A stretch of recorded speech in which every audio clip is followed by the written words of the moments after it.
Hello, everybody. Good morning, good afternoon, good night, whatever time of day it is for you. My name is Justin Coolimp, and that whole host of names you've heard me talk about but never really say. And it's been a while since I've done a long introduction.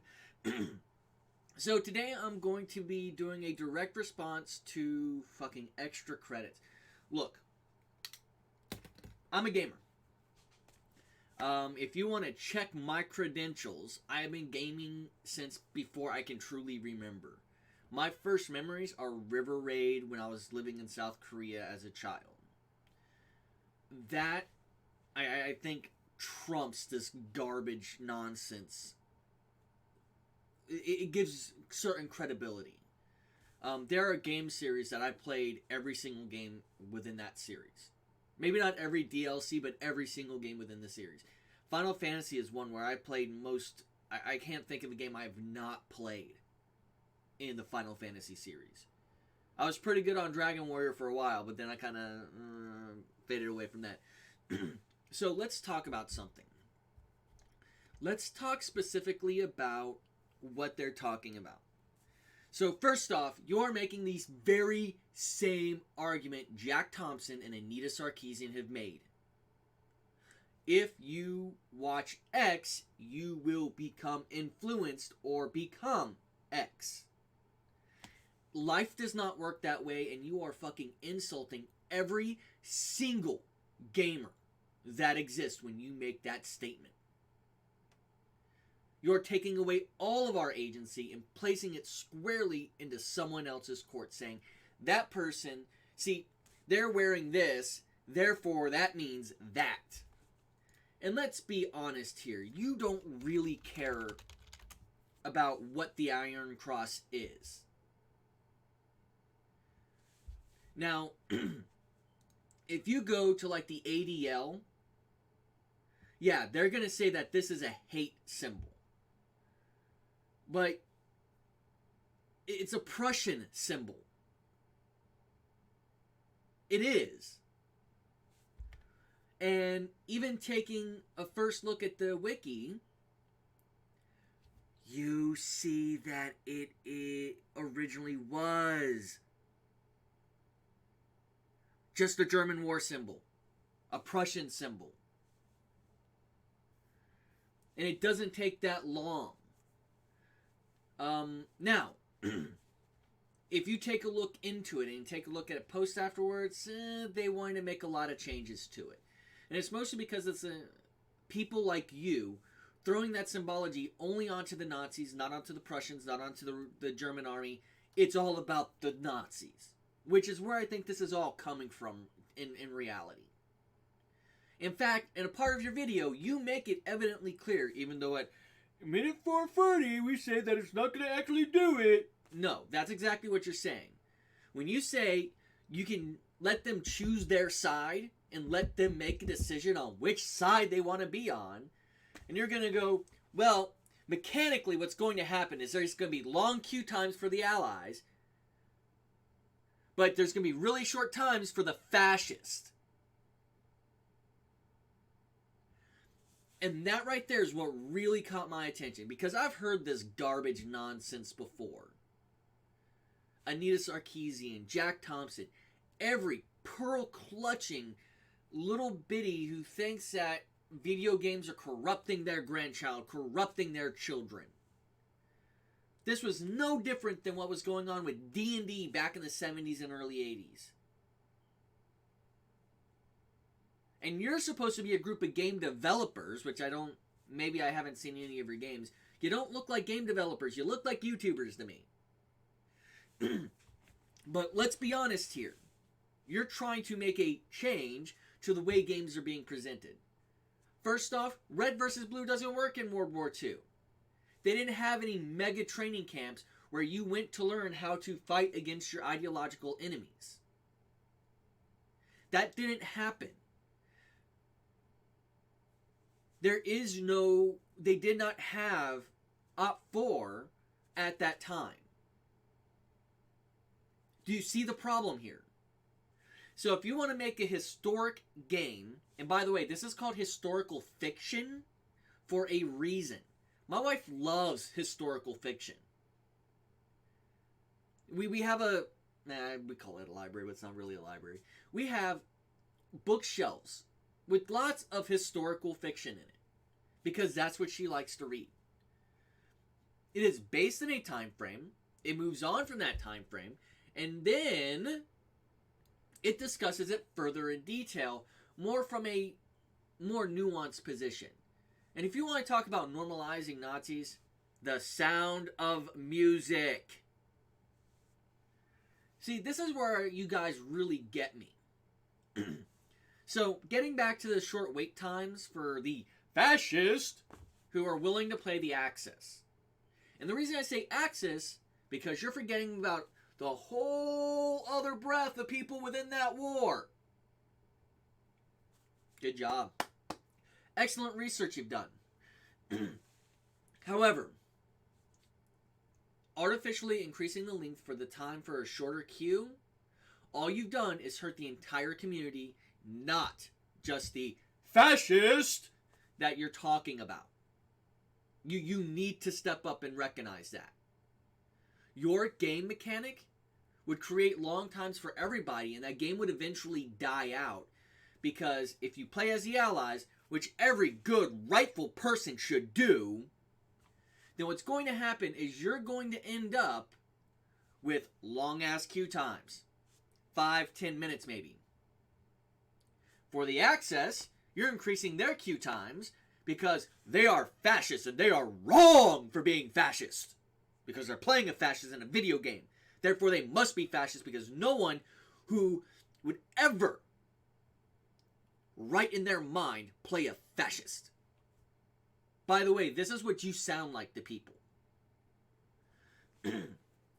Those are increasing those queue times artificially to make them, well, let's be honest. You want to punish them for playing a video game in which there is a side that is shooting you and the side not shooting you. You getting it yet? No, I don't think you are. But I'm going to digress. I'm going to move away from this. The red versus blue thing doesn't work in a historical setting. And again, historical fiction setting, because if you take a look at Battlefield 5, I doubt there were any amputee women who were running around on the battlefield of World War II. Just to give you a little bit more history, because you obviously don't know anything about Battlefield, it is mostly a historic setting. It is an entirely fictional setting. The reason I didn't want to play the game is because they just bungled it up. That's why. But let's move on. Let's cover something else that you wanted to point out.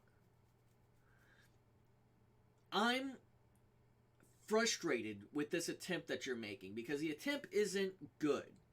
It's not solid. It's not founded in any real science. And every piece of science that you could possibly do, I bet you they have small sample sizes or they use that little written word test. But I'm going to move on to what I really wanted to discuss. We're going to talk about your edited comment. Because that shows the breadth of how much you really understand what the audience was telling you when you did this. So, the Overton window doesn't explain away the attitude that you displayed here. The Overton window is about what is acceptable to talk about in public, and more specifically, politically. Not what we find to be acceptable actions. Every one of those studies that I've read that implies that we have no control over what media we take in and how we process it, have all used the same exact model. And mind you, if you have proof otherwise, please drop it in those comments down below.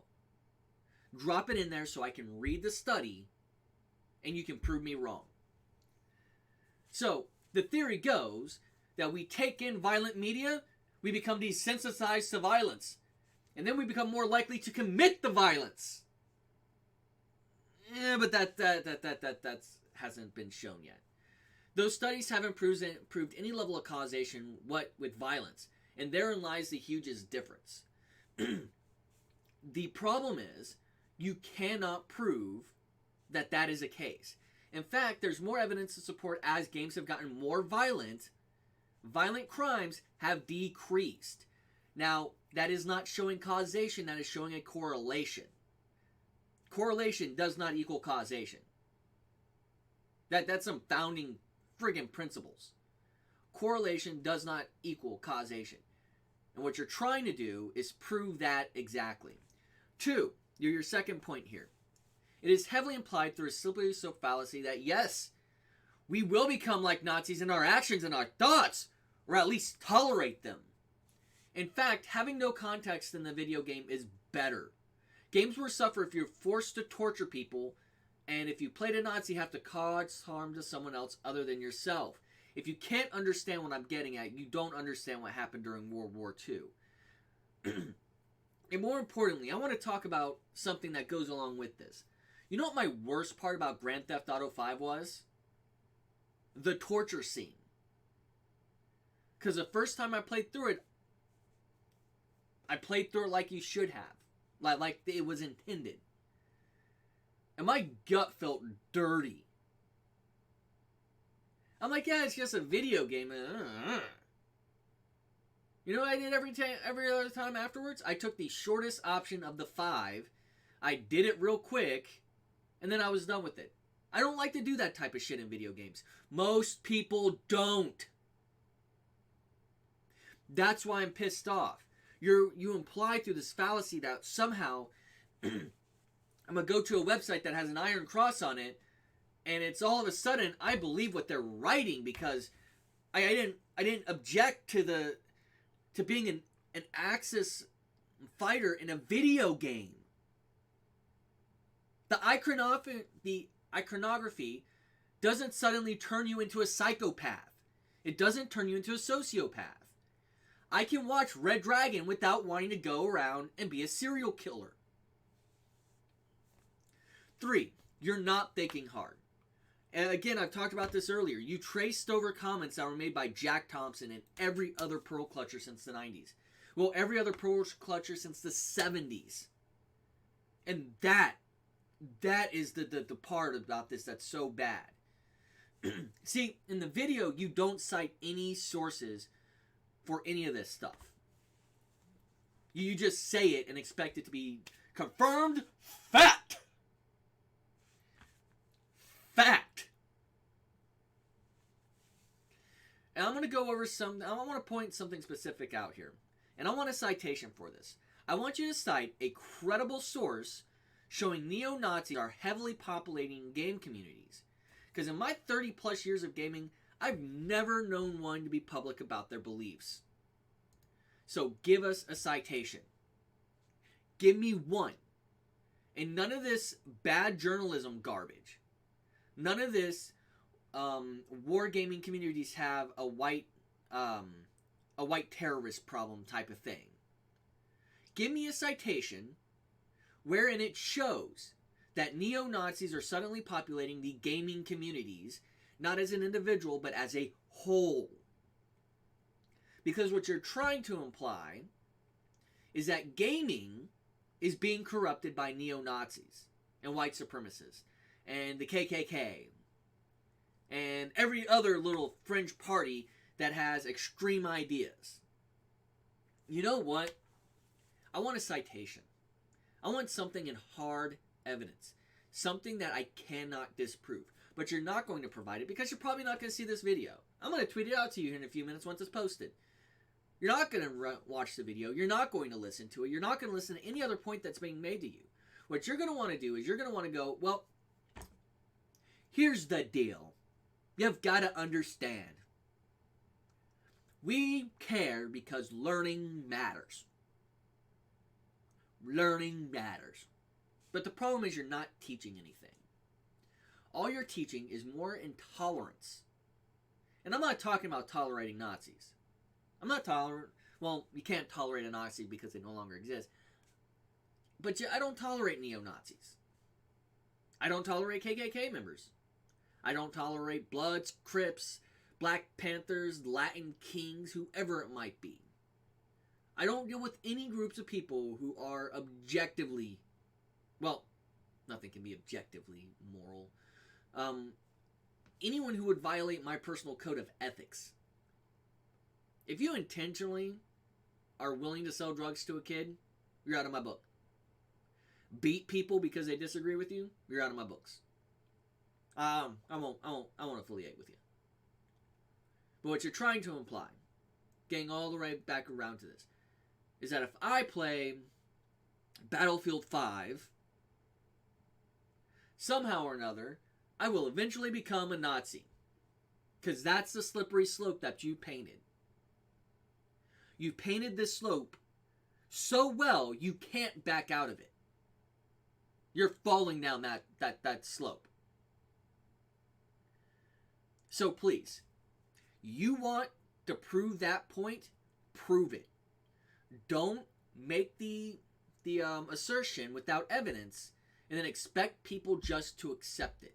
That's the reason last time I looked at your video, making sure you hadn't deleted my comment, of course, it was 10,000 to 80,000 likes to dislike ratio. Which means people are disagreeing with you. And the majority of the criticism is valid. Take a look through your comments. I play Warhammer 40k. I am not a Space Marine. Grand Theft Auto 5. I had no problem with ripping someone out of their car. I am not a carjacker. I've played both Watch Dogs game. I have yet to pull out my phone and super hack someone else's phone. And that is the problem that we have.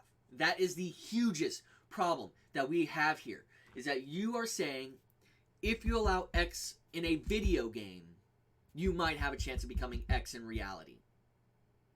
Clutch your pearls harder, boys, girls, whatever's there. I don't care.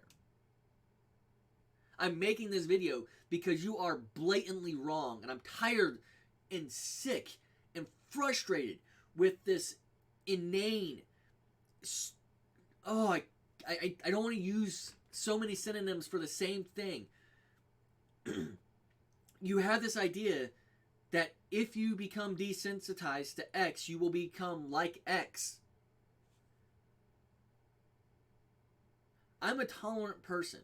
I deal with a lot of people that I just don't like, which is the majority of society. But you know what? You know what really bothers me? Is when people try to use sophistry as a way of getting something they want. Because that's all you're doing. You are literally saying, this is a situation, and if it's going to be like this. All you've done is taken an old argument and rebranded it. Yes, I know I'm repeating myself. But I'm frustrated. You guys have made me angry with this.